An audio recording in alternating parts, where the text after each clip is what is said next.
Welcome to the November 30th, 2016 meeting of the Sherborn Board of Selectmen. And we'll ask Town Administrator to read the warrant and discuss any amendments. Thank you, Mr. Chair. First, we'll vote to approve or amend the agenda and add topics not reasonably anticipated by the Chair 48 hours in advance. And I'd recommend adding an item for consideration of a no override budget for FY18. And the urgency for taking care of that now is because there's a meeting at 7 o'clock with the advisory committee. Then public comment period, and there's nobody signed up for public comment. And then the item for police department update, the agenda should be amended to remove that item because the chief can't make it. Then consideration of authorization to renew Unibank agreement with Nancy Hess, collector. And then consideration of municipal employee disclosure. And then executive session to comply with or act under the authority of General Laws, Chapter 30A, Section 22, to review the minutes of executive sessions pursuant to General Laws, Chapter 30A, Section 21A, with exemption number 7. And then return to open session, and at 7 o'clock, stay in open session with a meeting with the advisory committee's meeting. So I'd move to approve the agenda with the amendments suggested. Okay. Second. All in favor? Great. Okay, thanks. Do we have public comment? No, Okay, great. Do we have a police department update? no, we just deleted it. All right, great. So next up is, look at, already we're ahead of schedule. Next up is consideration of authorization to review Unibank agreement with Town Collector Nancy Hess.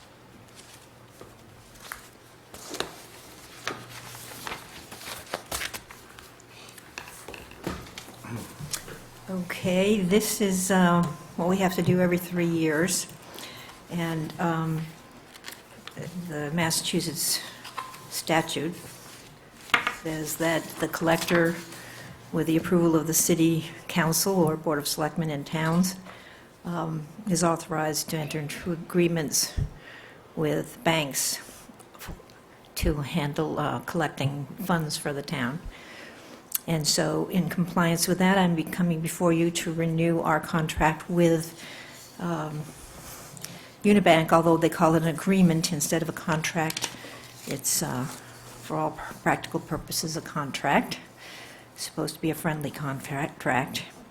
I submitted this to town council for review after I had made some changes that I wanted to, because it was a boilerplate thing that included all of the services, and I only wanted our contract to have the services that we subscribe to. So they did make those changes for me. Then I submitted it to town council, and they made 2 suggestions. One of them is the suggestion that is made every time any contract comes up, and that's the indemnity clause. And I did tell town council that every year this becomes non-negotiable, and asked if that isn't just saying, we won't hold you responsible for things that aren't your fault. You can't hold us responsible for things that aren't our fault. And the other thing was, with the new public records law, they suggested inserting another clause, which I think I put in your thing. Notwithstanding, this notification requirement shall not apply to records produced in accordance with Massachusetts public records law, as the parties are hereby on notice of the law's application to the customer. And since I just submitted that to Unibank on Monday, I had asked them if they could kind of fast forward it so that I would have their answer.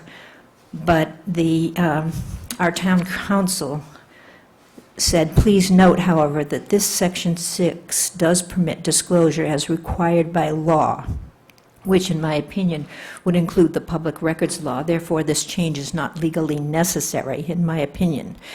So the agreement that you have before you is either going to have this inserted, which would comply with what town council has suggested, or it won't. And town council is saying it really doesn't matter if it's not there because it's covered by the clause that says, as required by law. And I did give you a copy of the email that referred to that. So, and we have done business with Unibank for quite a few years now, and they've been very easy to work with and very responsive to our requests until we come to what is considered boilerplate in almost any bank agreement that you would find anywhere. So there are certain things that they won't cross the line on. And I would hate to see us lose our relationship with them because there are very few banks that do the online collection of funds for cities and towns. And Unibank has proven themselves to be very, very valuable in this. They've been very responsible. They saved Wayland from losing $4 million about a year and a half, 2 years ago, because some foreign company had come in and hacked the system. But Unibank caught it before the funds left their account. So I'm very happy with them, and I would hate to have anything in this be a deal breaker for us. So can I move that we approve the agreement as written, and if they agree to the change of language as proposed by town council, that then becomes the operative agreement, but otherwise to accept the agreement as written? I would make one friendly amendment, which is that the indemnification provision is not perfectly symmetrical in paragraph. It's difficult to get banks. I think your motion's a good one, Paul, but it's difficult to get banks to change them. However, our indemnification to them explicitly includes attorney's fees and costs. Their indemnification to us does not. They should be symmetrical. Want me to second that before you make the amendment? Well, since I made the motion, I don't want to accept that amendment for a couple of reasons. First, they're not going to accept that amendment, and that's going to become a big deal. Number two, we've signed contracts that had this identification language, I believe, in the past already. And number three, the other communities that I represent have been signing this identification language across the board. So why would this town of 4,200 people, and probably, in all due respect to the fine work of the tax collector, probably not dealing with the hundreds of millions of dollars that other communities are dealing with, but rather dealing with relatively small sums, why would they change their policy for this one particular community? So Chuck, there's also, I'm reading it a little differently than you were, which is, we've got a third paragraph, which is a mutual indemnification On against third-party claims, breach by third-party claims. it's really the indemnification. And so the first paragraph here is an indemnification by negligence and failure to perform, whereas the customer, which is, I think, us, It is. just a breach. Is that, am I reading that incorrectly? No, it is, but it's, So they have a broader, they have a broader indemnification It's- obligation, I guess. they do in terms of the coverage, as they should, because they're performing under it. But Right. the idea that I'm going to indemnify you, including attorney's fees, you're going to indemnify me, but only for claims, not attorney's fees, is a unusual legal position to take. I also don't, can municipalities actually enter into indemnification agreements under the state constitution? I thought I'm not, there was some bar on that. I don't know the answer to that. I always, Francis knows. in my contracts, we always say that we can't sign it according to state law. I understood that the state constitution would not allow you to pledge the credit of the town, and that indemnification was pledging the credit of the town. I would take the same approach that Paul has taken, which is, if need be, we'll approve this as is, but it's not an unreasonable request to ask for the two-party indemnification to be symmetrical and to include the reasonable attorney's fees and costs in their indemnification to us. All right, I'll accept the friendly amendment on the basis that nothing's lost by asking. Right. But if it's not obtained, please enter into this agreement as presented. That is the heart of the motion. Second. I surprised by your comment, Paul, because my rep, when he came, and I said, well, I've sent it back with some suggested changes. He said, do you know that you are the only city and town in Massachusetts that asks us to change the agreement?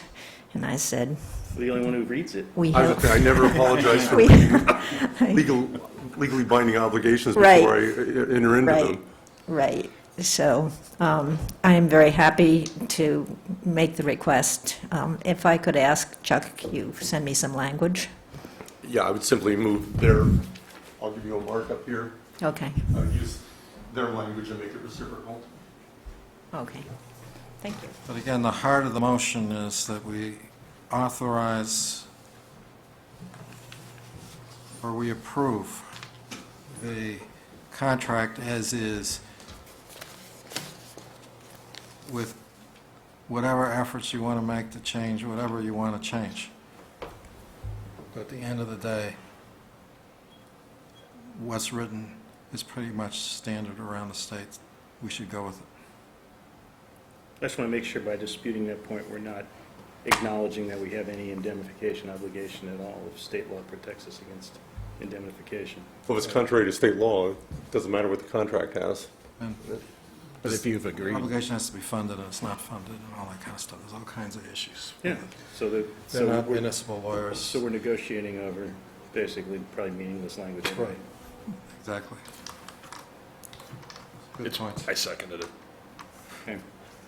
We have a motion, and we have a second to the amended motion. So all in favor of letting Nancy try to work this out with Unibank? Thank you very much. And while I'm here, I'll put a little plug in, and you'll probably hear from Carol down the road, but she's put dog licenses online now so that people can register their dogs online and pay through Unibank, as well as the old ways of mailing it in and all of that. But she'll be sending out notices on that, so it's one more thing. And Council on Aging is going to be putting their trips as well as their lifetime learning online, so little by little, we're getting there. Okay, Excellent. great. Thank you.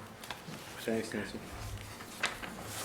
Okay, what's next, David? The next item is consideration of municipal employee disclosure. You want to walk us through that? I'm going to recuse myself. Probably a good idea. Yeah.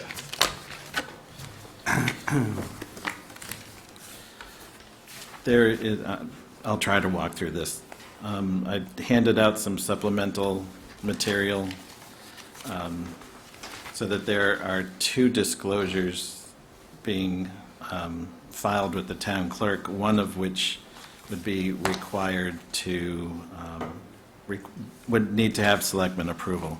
And the situation is that the CM&D Garage has advertised for plowing contractors, and a current selectman is a plowing contractor and has applied for one of those positions. So in order for the selectman to be hired by the CM&D director, this disclosure that is to be filed with the clerk would need to be approved by the Board of Selectmen. And that is the disclosure that was included in your packet.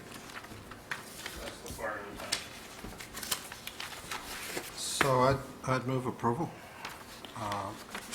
And in support of that motion, I would say that in my career as a town council, I see this happen often, but more usually than not, the selectman who ends up doing the snow plowing has forgotten to comply with all of these forms and procedures. So I would actually commend our selectmen to actually have contacted the State Ethics Commission, walked it through, and filled out all the paperwork. Usually get caught after the fact where some guys work for years without any paperwork at all, and never knew there was a problem until the moment of truth is at hand. We need snowplow operators because we want the snow off our streets. It's a basic public safety issue. David, do you have any concerns about disclosures in terms of, are there other disclosures we need to talk about here? I spoke to town council and Barbara St. Andre. She was in agreement that these were the appropriate things that needed to be filed with the clerk's office, and that this was the correct disclosure that the selectmen needed to approve. She made a recommendation of requesting the Ethics Commission decision in writing, which Mr. Colleen provided, and that was part of the the supplemental information that was just passed out a few minutes ago. And the Ethics Commission disclosure seems to match the disclosures being filed. There are other disclosures that we need to look into that council has recommended that we look into.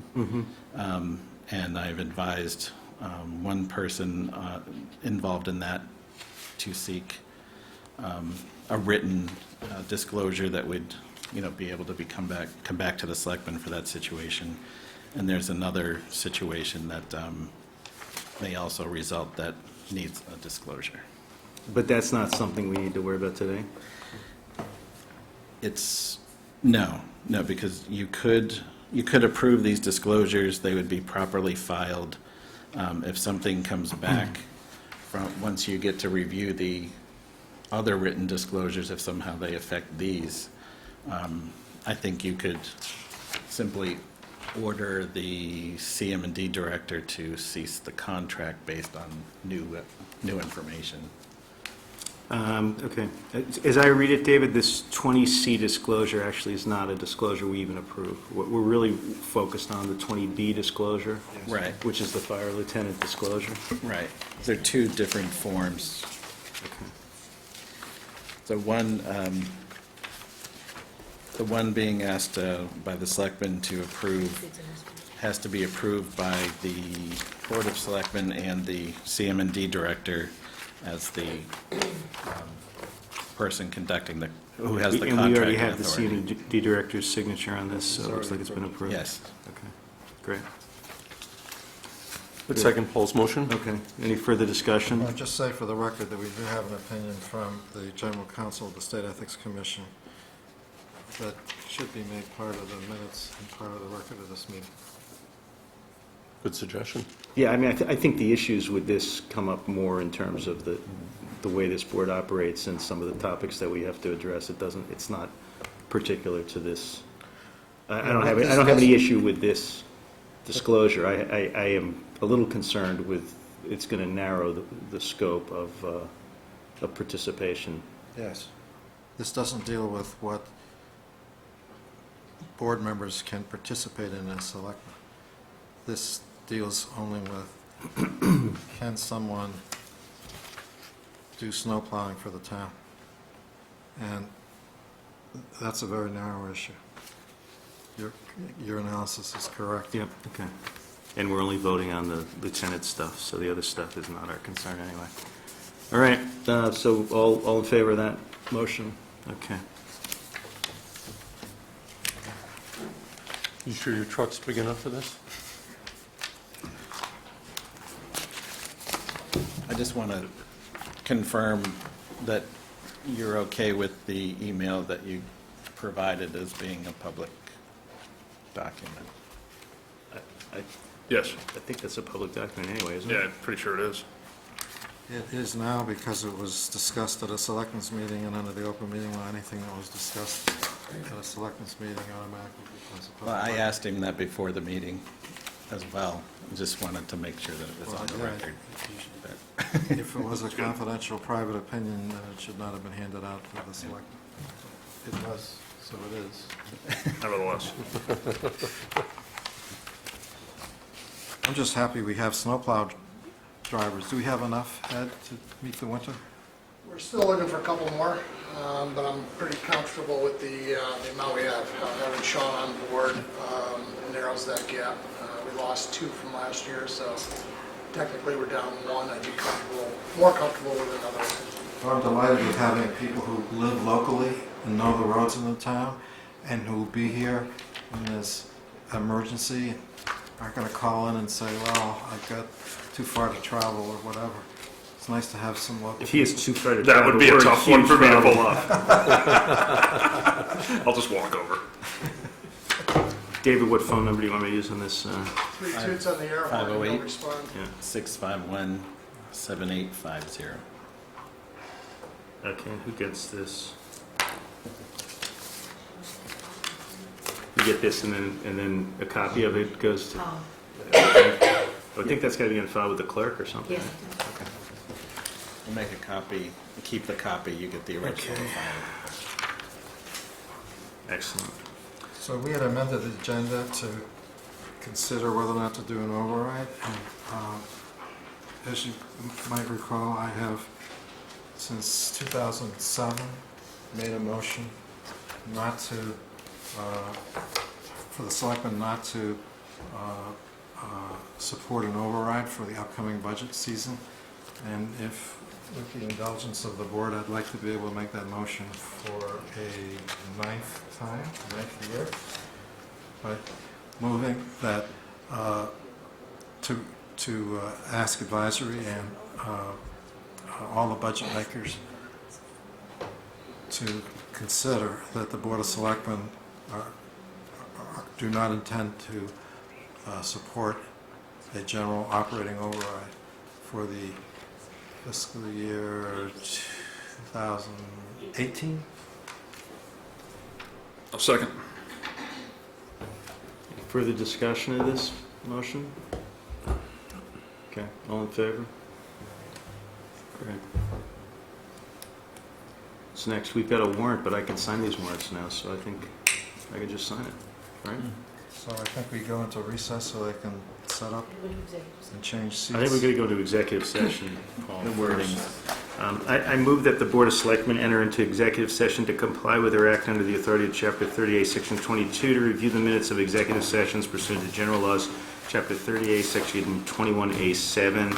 As I declare that discussion of this item in an open meeting would be detrimental to the town's position, and to return to open session immediately following. I need a second and a roll call vote. Second. Second by Mr. Colleen. We'll now have a roll call vote. Mr. Durensis. Votes aye. Mr. Yan. Yes. Mr. Colleen. Aye. And Mr. Brandon is absent, and I will vote aye. And having passed by a vote of 4-0, the open session is now closed, and we will return to open session after this executive session. We're now in executive session.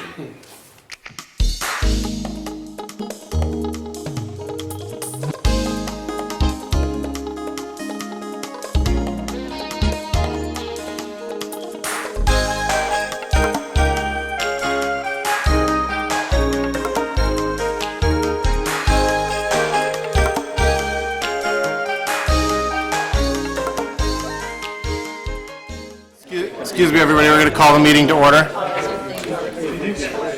Excuse me. Thank you.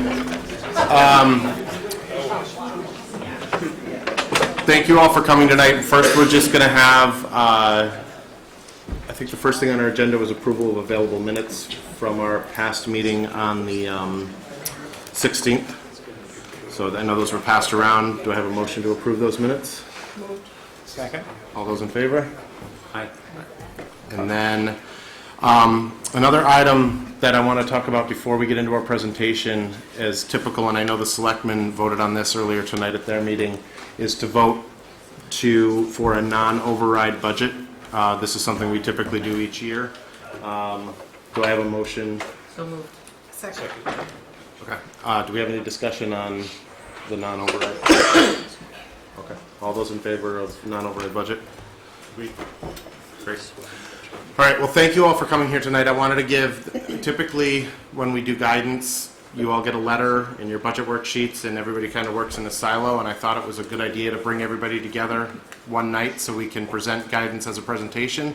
Everybody can be on the same wavelength going into fiscal year 2018.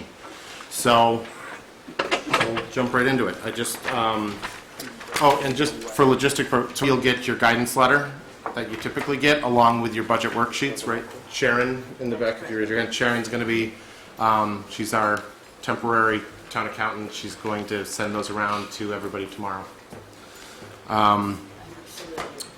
So first I want to start with where we are. Last year, as most of you know, we switched to trend budgeting based on actuals for the previous 3 years. That was a change. What this did is it changed the budget process to eliminate overinflated budgets. For a number of years, there were a lot of turnbacks from a lot of budgets, and we just kept growing them each year without a check. So last year we decided to do trend budgeting, and that eliminated that. And what that allowed the town to do was have an increased reserve fund for this year. We were able to pay for many capital items through current year revenues, which allowed for a reduction in borrowing and future debt service costs, and provided $200,000 in tax relief to all citizens in Sherborn. So therefore, last year, the tax rate was actually reduced for the first time in a number of years from $20.57 to $20.46. Now, it's a small decrease, but it's a decrease, so that was heading in the right direction. Now, in 2018, when we started discussing guidance, we first looked at what we have for challenges this year across the entire town. First and foremost, the school collective bargaining agreements are currently in negotiation, and the assessment percentage has not been finalized from the region. I think it has now, so we're close on that. And with another always unknown is sped costs that we just don't know each year, and that's a big number that can shift in a lot of different directions. Our second challenge that we face is growing health insurance costs. Both town and regional schools are estimating that the increase will be 15% again this year. We have ongoing OPEB obligations. On the town level, we've been funding this minimally of about $100,000 per year for the last few years. In the regional school level, we haven't funded them at all, so that obligation continues to grow, and we're putting a little bit towards that. Then we also have increasing pension costs that are expected to grow at 6.5% per year for the foreseeable future. So that brings us to this year's guidance. We decided to go, after trend budgeting last year, we found the next logical step to go to level funding. And that means that all expenses and non-contractual salaries are going to be maintained at last year's budget level.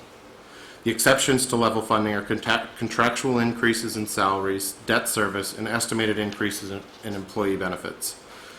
So when you have your level funded budget, you're going to submit, along with that, the justification for the budget at last year's level to say we still need this amount, and how that budget at that level would affect your operations of your department.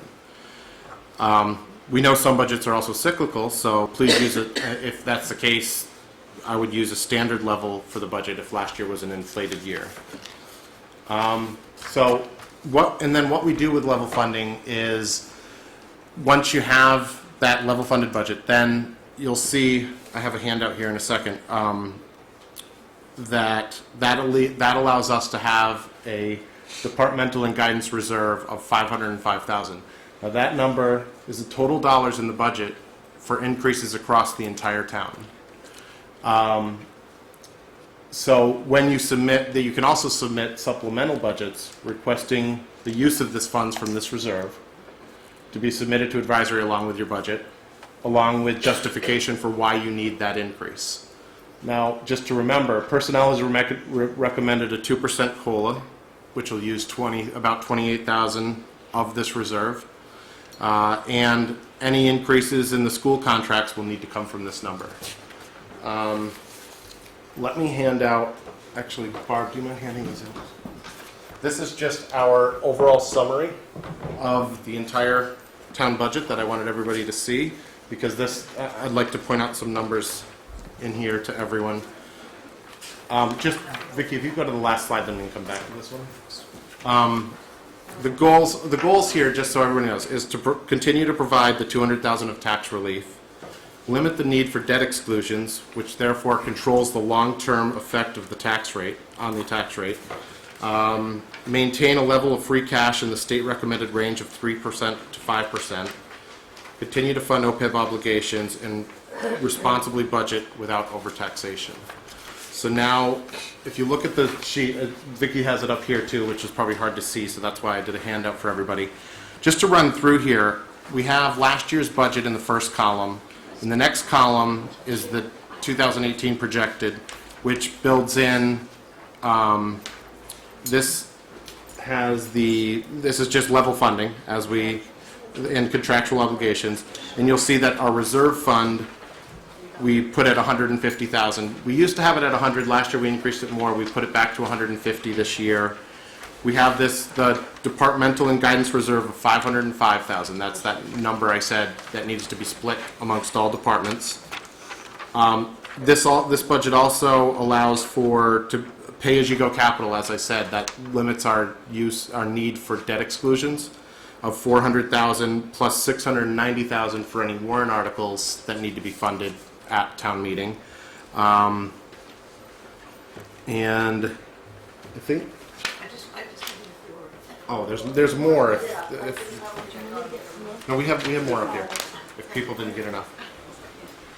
So that, and then if you go down to the last section, what happened, that's where our revenues come from. We have our local revenue from, excise taxes and the such, state aid. We're projecting to use 800,000 from free cash. We were making assumptions that that's going to leave enough free cash in that 3 to 5% range that we want to maintain and that the state recommends. So then, if it goes all the way down and it says, so our tax levy that we would need in order to accomplish all this would be 24,125,000. Our levy limit with a 2.5% increase is 24,329,000.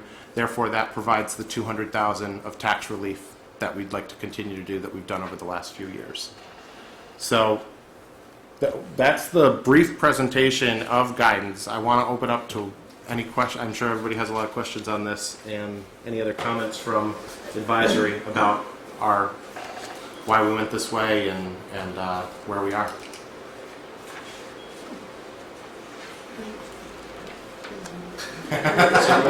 Michael? Can you get into more depth about how you're projecting property tax revenues?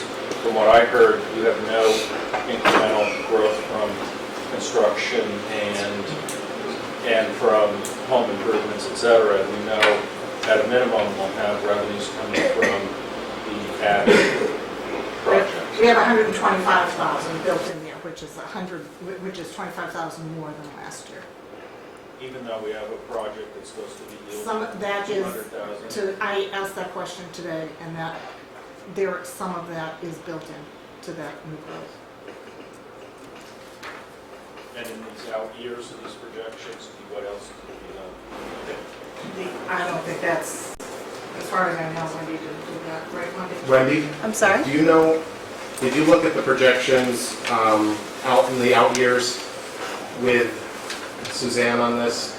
Did those include a certain... No, Suzanne and I didn't look at it, but for me to really go out on a limb, it's going to probably exceed 150,000, but just to be safe, I want to kind of stick to that 125, 150, only because I don't want to overproject. That's all.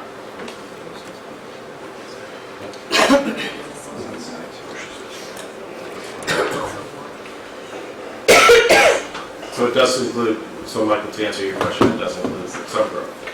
It's not flat. You stand up, so just... Oh, sure. This is Marion Neutra from Northwest Street. I have a question you probably can't answer, but I'm going to ask it anyway. Knowing that large 40B projects are coming on board in the time frame that you have here, has advisory made any attempt to parse out the extra expenses to the town that will entail versus the extra tax revenue that might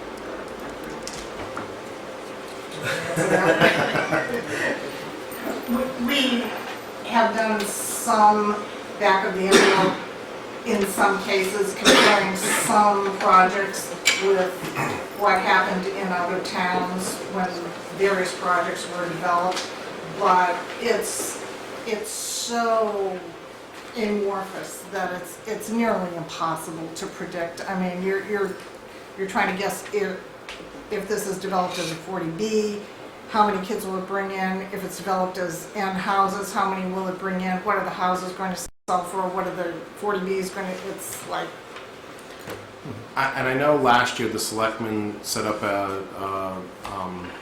you had a fund for consultants. I think that was more in regards to general chemical, but I think that could be a way. I know the Board of Health may have, I mean, that's part of why we have that departmental and guidance reserve. If a department came in and said, we're going to need more for this specific purpose, or it would be a warrant article if it was a one-year thing and not growing their budget. I think that would be a specific item that they would potentially need for consultants for 40Bs. If I might. Yeah. Just one comment about making projections. We've historically been reined in by the Board of Assessors being very conservative about things, and I'd say for the most part they've been right. I would offer as an example Whitney Farms, which a few years ago there were hundreds of trucks bringing tons and tons of dirt, filling it up, and then crews came out, started swinging hammers, houses were going up. You know, it was tempting to say, oh, well, you know, they're going to have 48 units built in just a matter of time. And anyone who goes out that way knows that they built 6 units or something and then it stopped. It's dead in the water. One has sold, and the price has just dropped on one of the typical units, has dropped by over $200,000. So take that for what it's worth. Did conversations happen with Bob Murchison around what he's already had sales commitments for in his forecasts? I think, Wendy, you included some of the Abbey Road, project coming online, Yes, right? I'm taking into consideration all of those factors. And after the 1st of January, once I've done my final data collection for new construction, is, you know, I'll have that information later in the spring. Great. Clarify something. In the 2018 projected, the levy limit number, 24, 329, 436. Yes. You're saying that represents 2.5% plus 150K or 100 plus some growth, right? No, that's the. Yeah, Go ahead. I think that's the right interpretation. Yes. You actually, I think, add the 150K and then take 2.5% and add it. And You don't add the 150 after, you take. no.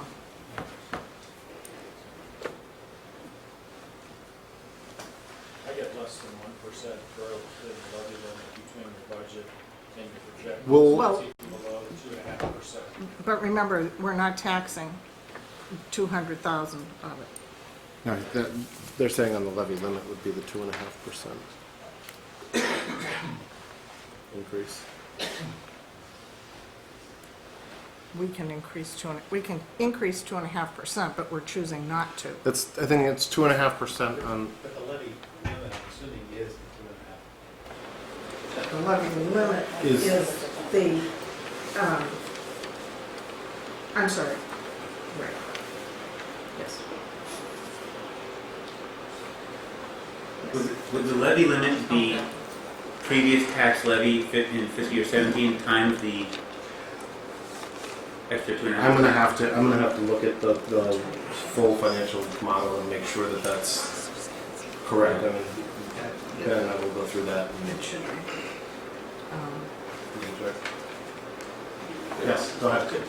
Could you also explain a little bit more around what is miscellaneous articles and why are those numbers so large relative to what we are approving in our general? Right, well, what we did, last year, there were 1.2 million of miscellaneous articles that were approved at town meeting.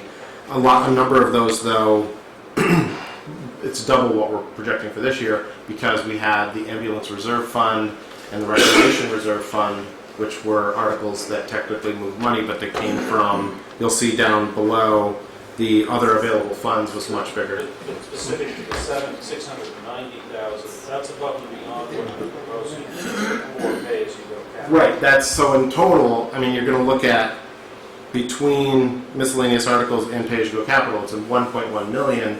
That could be for capital articles or other articles. Like last year, we set up a special education reserve fund at the Sherborn school level. We set up a reserve fund for the selectmen for their consultant, like that. Just that's a couple things that come off the top of my mind. So there's a number of articles. I think you could technically, I think, merge those two categories because it's things that are going to be approved outside the operating budget at town meeting, whether it's capital or other articles. So, it doesn't include, because you have priority. Oh, it doesn't. Okay. Yeah, priority. Sorry, Michael, you're correct. That doesn't include the new growth, but it did include the It's prior year levy limit plus 2.5%. But if you look at your tax levy, that's growing less than 1% between 2017 budget and 2018 budget. And I just don't understand how, under what scenario, given the type of guidance you're proposing, you wouldn't be increasing that projection to 2.5%, which is what's allowed by the state, plus some factor for additional growth. Well, we're not taxing up to the allowed levy limit. I'm going off of tax levy numbers here, which I assume is revenue. Sorry, I'm just, I think we just need the to. 2.5% increase was, so you know what it is? I think, unfortunately, if you look at the 2017 number, we're looking at a detailed one here. The 2017 levy limit was 21,700,000. And then, so you take 2.5% of that, which was 542.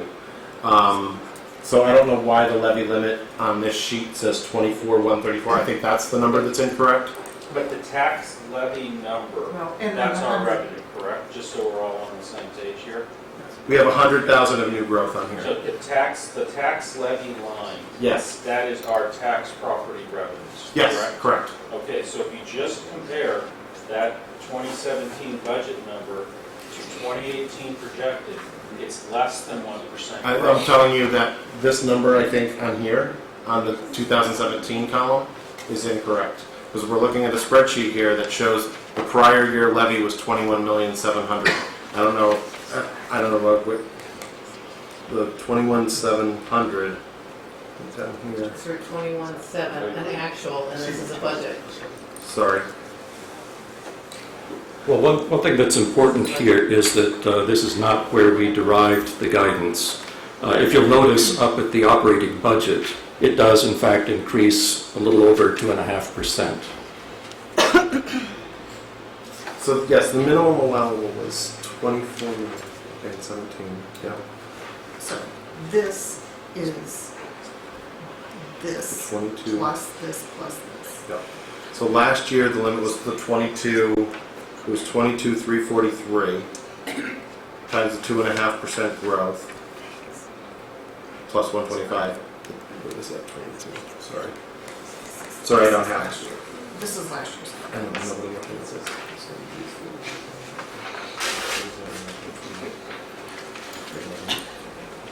So last year, our levy limit was 22,343. I think the wrong number pulled to this summary spreadsheet, but the calculations are correct. It's 22,343,015. Remember that even though we didn't tax that, we didn't do an underride, so the levy limit. Because the 24,134 Now, the revenue projected versus what we're budgeted, just like we have to do that for region. the 24,134 includes $1.8 million of debt exclusions.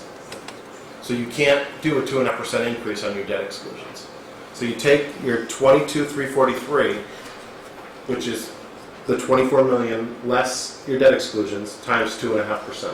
I think he's asking a different question, George. I'm speaking for you, Michael, but I think he's asking about the tax levy line, not the levy limit. I think Right, he's that's asking what we're about the saying, levy but line. that matches the tax levy line, matches what you need along with your total estimated revenues to cover your 27 million above. Yeah, it's a key driving factor. Right, so that's, and then What you're proposing in Right, the excess levy. That's for our guidance reserve and for the rest of us to Right. strenuously argue for our building Piece. department Right. priorities. Right, because what we're doing is we're saying we could have gone up to 24,134,000 last year.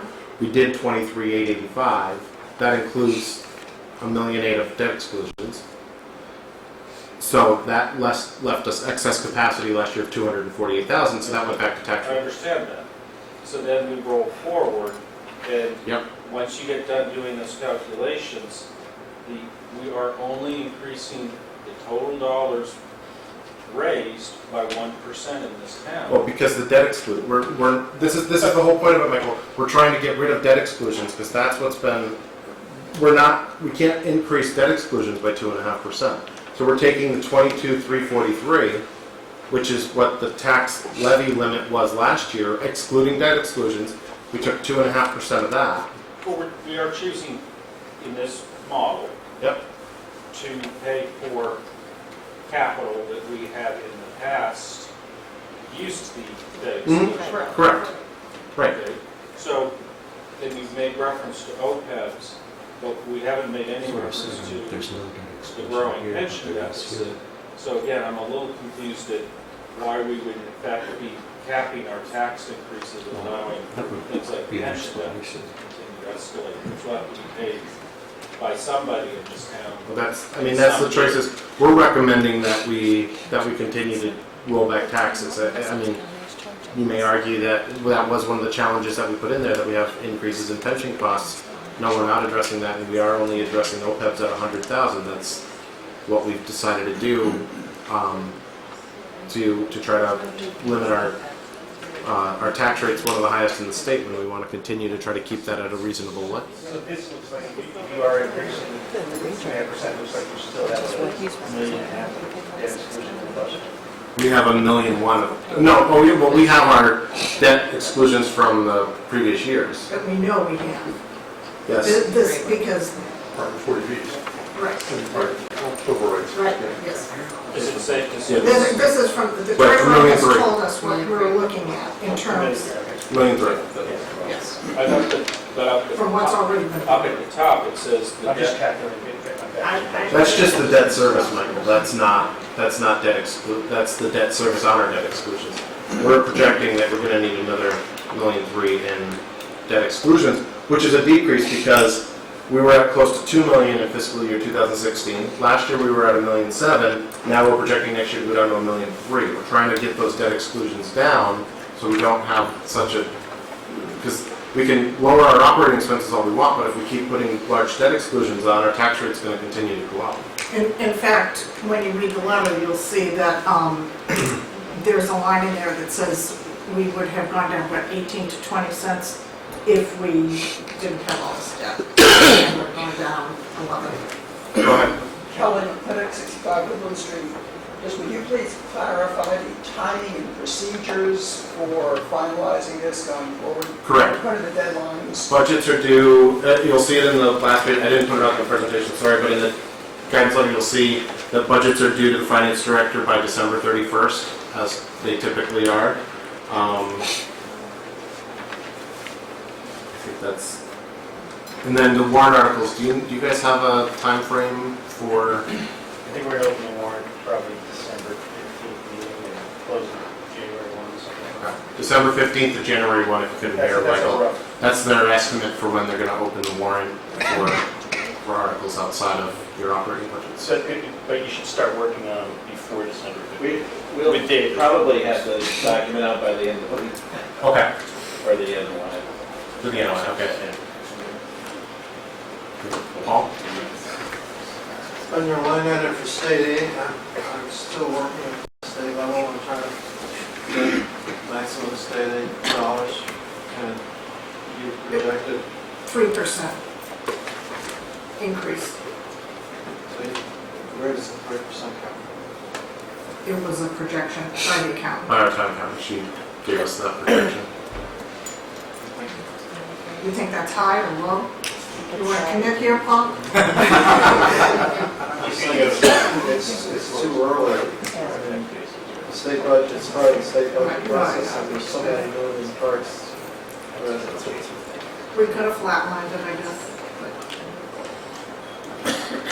She wrote a check. Yeah, so going forward, how would we do a year-to-year analysis if we use money from the townwide reserve fund to cover contractual increases? I'm sorry, I couldn't hear you. Sorry, how would we do the year-to-year comparison if we borrow money from the townwide reserve fund to cover contractual increases? It's not really, you're not borrowing money from it. This is what we're saying is this is the reserve that's going to go into your operating. We have 505,000 that can be spread across operating budgets. So if you're asking for your level funded plus 100,000, then you're going to use 100. That's going to be in your operating budget. It's not a reserve. You're not like borrowing it against a reserve or taking it out of reserve. It's not the. Maybe reserve isn't the right word for it. It's not a reserve fund. It's our contingency for budgets. Yes. Yes, when we, at our public hearing in March, we're assuming this 500,000 is going to be split up amongst whoever, all the different departments for where they need it.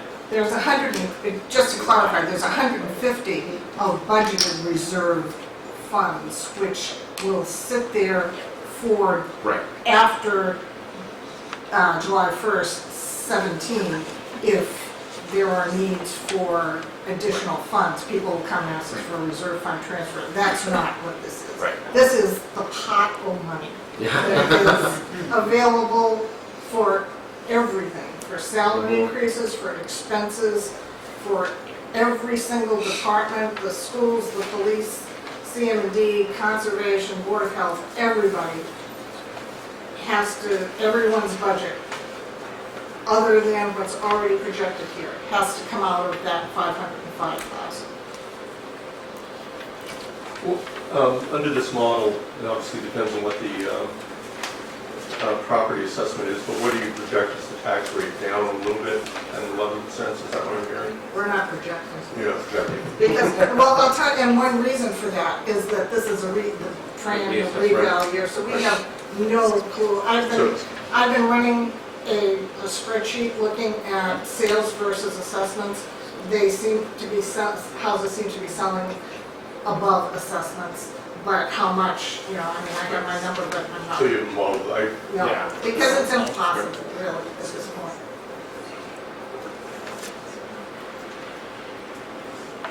More questions? What's that? So can I just ask about so we did that whole big thing of changing health care coverage last year, and there was talk of at some point of significant savings.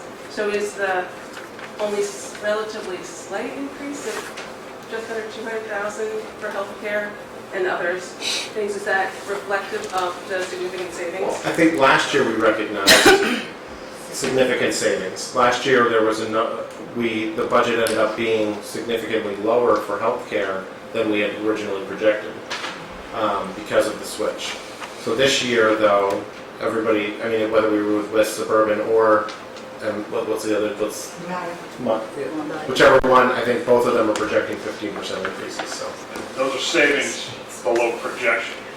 Right. It never rolls back. Right, exactly. It was safe. It was like, yeah, exactly. Projected for something and you save back from that projection. Right. It didn't go down. Because originally we projected a 15% increase, and then we didn't need to have that large of an increase because the rates came in a lot lower. And we had a guarantee on the rate for this They year. didn't come in lower. They came in lower than projections. Good point. So we got last year that's guaranteed this year. And now, that's the end of that deal. Right, because now we're looking at fiscal year 18, so that's where we're going to start to increase.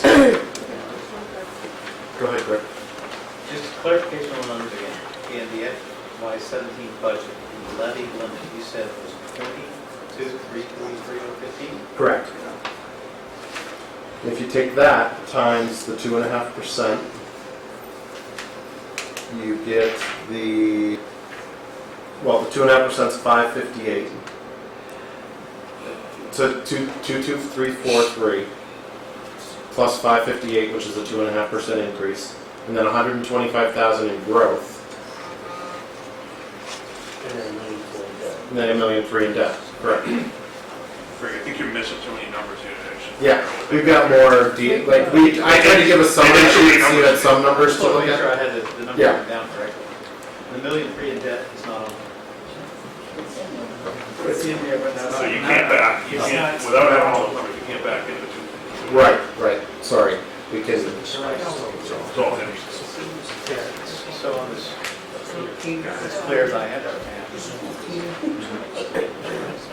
But you just talk about circuit breaker for a while.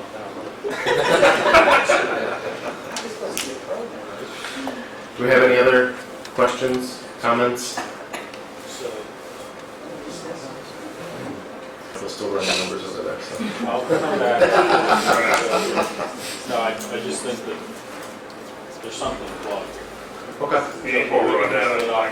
Right, yeah, we can discuss it further with you, because we've gone through it, we did have some changes to it, it's a new model that we're using, so hopefully, but it's one, but what we're hoping about, this is a model before, we used a separate model for projections, and then budgets couldn't, this model's set up so budgets can be plugged right into it. As you can see, those big yellow blotches, those are when we get the department requests, we can fill in that column. And then, once we have our public hearing, we fill in, it's all in these back sheets that can just be filled in, and it's just a model that's gonna flow much easier. So, but if you, we can run through in more detail, Michael, I'm happy to do that. And I'll reiterate again, and if you just look at the total operating budget line, that does go up by slightly more than 2.5%. And so, therefore, all of the departmental budgets that go into the total budget will, in total, be going up 2.5%.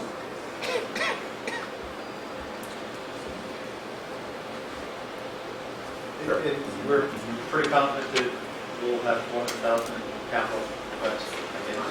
Oh, yeah.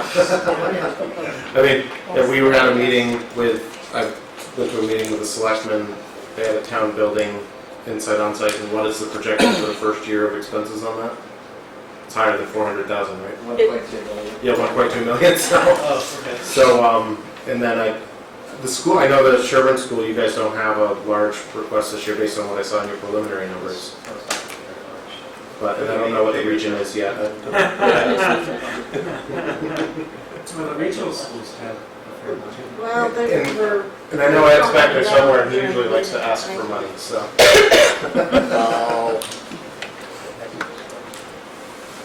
We do have an expert looking at all our vehicles, all our buildings.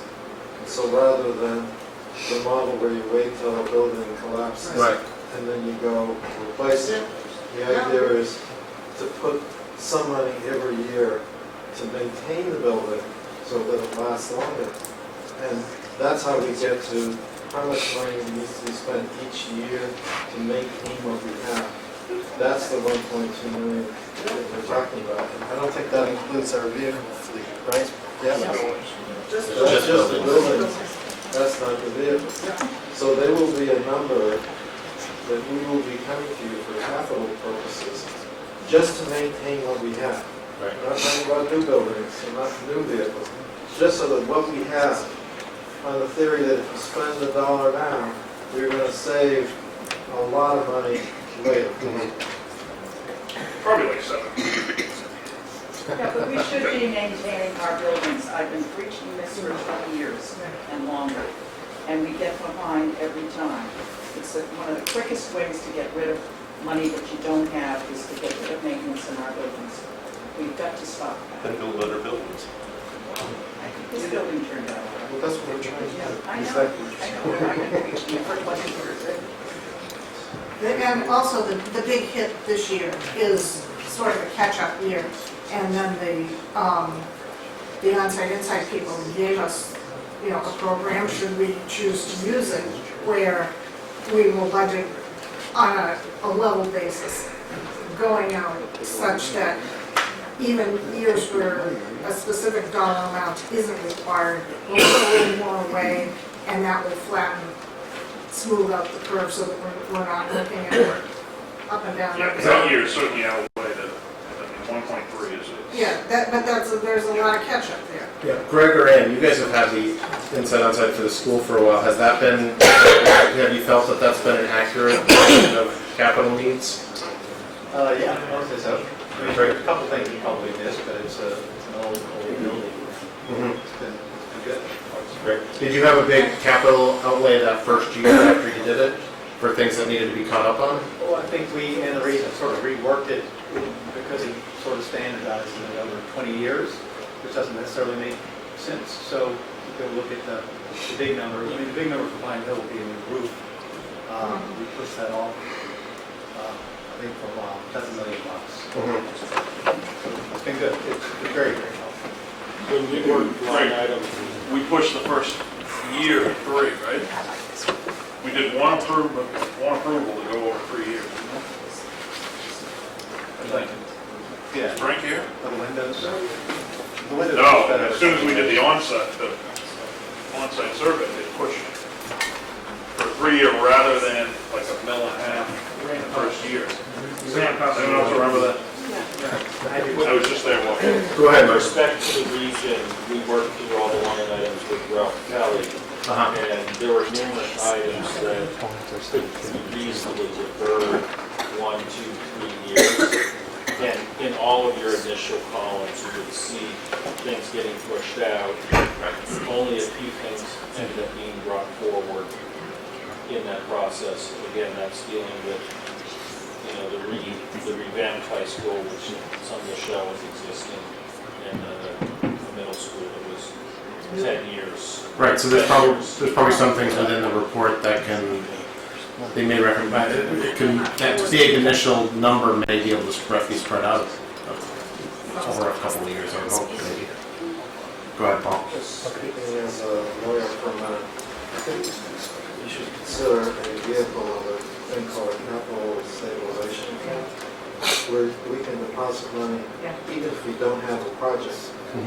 Otherwise, we're stuck doing articles where we have specific projects, but then you never develop any savings for the unanticipated, and then you can't kind of level out your expenditures over a period of time.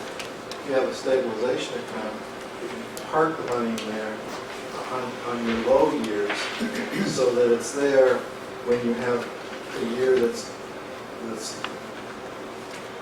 me start that again. A stabilization fund will allow you to normalize or provide a level amount, let's say $300,000 a year, maybe we're talking actual dollars. Let's say $300,000 a year. If you put $300,000 a year in your stabilization account, then for that year in which you have 100,000 in projects, you have 200 left over. But in those years in which you have 500,000 projects, instead of going to the voters to add in the extra 200,000, you still stay with the 300,000, but you use the 200 that you had saved the year before.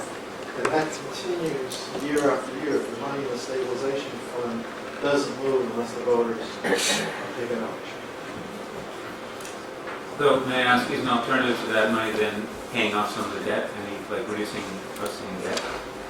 If you've got this extra 300,000 that you could put toward a stabilization fund, if you're still riding on a heavy debt load, be better sort of pay off the debt with that money. Though I do certainly see the benefit of having funds available for when something does come up 2-3 years down the road that no one's expecting.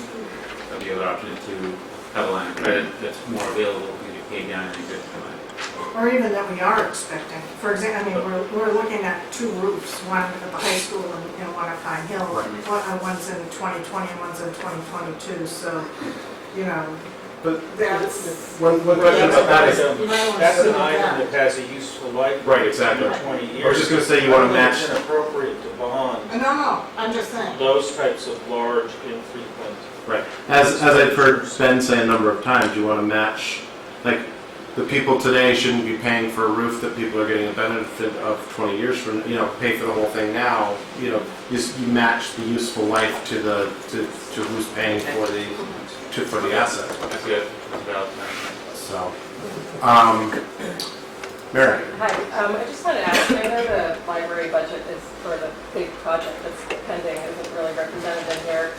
the town's contribution is, I think, less than 12% of the total 8.6 million, but I'm just wondering if it's useful, I know this is a new model, to sort of show that spend, the 3.6 million from the MBLC somewhere, the 3.6 in private funding somewhere, just to sort of think about how to, you know, 'cause it's sort of a big anomaly in this next year and a half, I realize that, but it might be useful to reflect it somehow. Okay, I'll work with Sharon and Suzanne on how we can incorporate that in. That's a good idea, because there is a lot of money that's flowing in and out that we should be representing. Yeah, and we have to track. Right. No, that's a good, thank you. Even just, you know, talking about stabilization funds, even in terms of, one of the things we were gonna talk about this year is even for the police cruisers, you can't buy a car and a half. So we're buying 2 cars and 1 car. And when you're paying, you know, putting 90,000 into the police budget, and next year is 45,000. Well, you know, you maybe want to. Yes, just, you know, so that you're not doing that, you're counting on that. Right. But the main reason, I mean, I know this was different this year by doing it this way, but I wanted everybody to be in the same room, to be on the same wavelength, because everybody, you know, I want, a lot of times when we're working on budgets, everybody's kind of working in a silo. And I want everybody to see the overall picture of the town, to see where we're all coming from, because there is a limited number. If we want to continue on the responsible budgeting without overtaxation, as we've been getting to for the last few years, there's a limited pool of money available for initiatives and departmental, you know, things that you want to increase. So you want to look at the person sitting next to you and say, well, which item is going to be more important this year that needs to be done for the benefit of all residents of the town. So. So Georgia, this is the first year you're doing this? Yes. And one thing I noticed here is this reserve increases pretty rapidly over the next few years. Is it realistic? Do you think? That's, well, what it is that's because. Flatline those budgets for 2 years. Well, we're just saying there's going to be obvious growth over the years, so that's why that's where we're projecting, you know, growth in operating budgets over the next. Yeah, you have to have the growth in the I operating. guess my question is a little different. Is your intent as a board, or do you think your intent as a board is going to be to keep these budgets flatlined out to the next 3 years and have this same kind of battle for the excess resources under the guidance reserve, or are you going to build in some level of increase as costs increase? Well, what's going to happen is this 505 is going to work up into that. There's not, that 505 number is going to be 0 by the time we get to March, our public hearing. I guess that's kind of what I'm So then that's going to be the new flat line for next year. So then the number for next year will be the 720, you know, it'll be less that. So what you're really saying is next year the guidance reserve is only going to be 215,000. That's assuming It depends on where the budgets come out this year. I mean, that's just, right, and where tax revenue, I mean. No, but your spreadsheet accounts for all those other things. The only variable here, other than your increased employee benefits, the only variable here is that guidance reserve. So if you're holding these budgets flat and you're assuming they're going to grow with the 505 that you plug into them this year, then you've built in a $215,000 Yeah, let me use all the budgets next year. Let me talk to Suzanne about the out years. This year, what I focused on for guidance was mainly 2018. That's So what I said. I think right. this is a future year So question. we'll look at those out years. This year because your projections Right. are Because I also see that she has the reserve fund back up at 250, which where it was originally, and we moved it back down to 150. So and she didn't do that in the out years. So that's another 100,000 each year. So there's little tweaks to those out years that we'll finalize before we have our final model. The other thing this shows is how hard it is to save 10 cents or 20 cents on the tax rate Exactly. with a town that doesn't have growth. Right, yeah, and that's feeding right into what I was going to say was that, you know, one of the things we're counting on is that the revenues from new growth will increase. We're hoping. But if you have, you know, a $25 million budget, and the budget gets bigger, and you're still spending, you know, separating it among, what, 1,400 households? Well, and you hope the revenue growth from new growth is ahead of the expense growth. Yes. Right. That's exactly it. Exactly.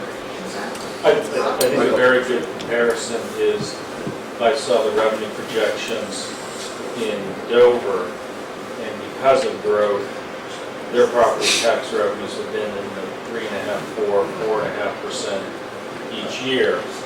And I don't know how much of that growth is impacting potentially school expenditures, but it certainly makes for a much different conversation when you're over in their town hall going through the same exercise. That's the big variable between the two towns' budgets. It's huge.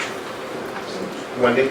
On the Board of Assessors website, there is actually a pretty comprehensive study that Yvonne had done about the difference between Dover and Sherborn.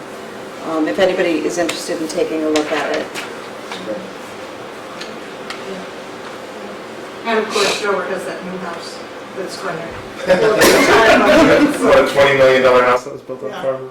Yeah. It's going to help. So, but yeah, so thank you. I mean, I really appreciate everybody coming tonight just to see the overall picture. Tomorrow you will get the guidance letter, which is going to give you a lot more detail along with your individual budget worksheets to get back to Sharon. Sharon, if you could just stand up so everybody sees who you are. I don't know if everybody's met you. Sharon's new to town, so she'll be sending these out, and she's the one you're going to want to talk to. All right, well, thank you all. Thank you. You come, it's okay. You should have come earlier. We got out.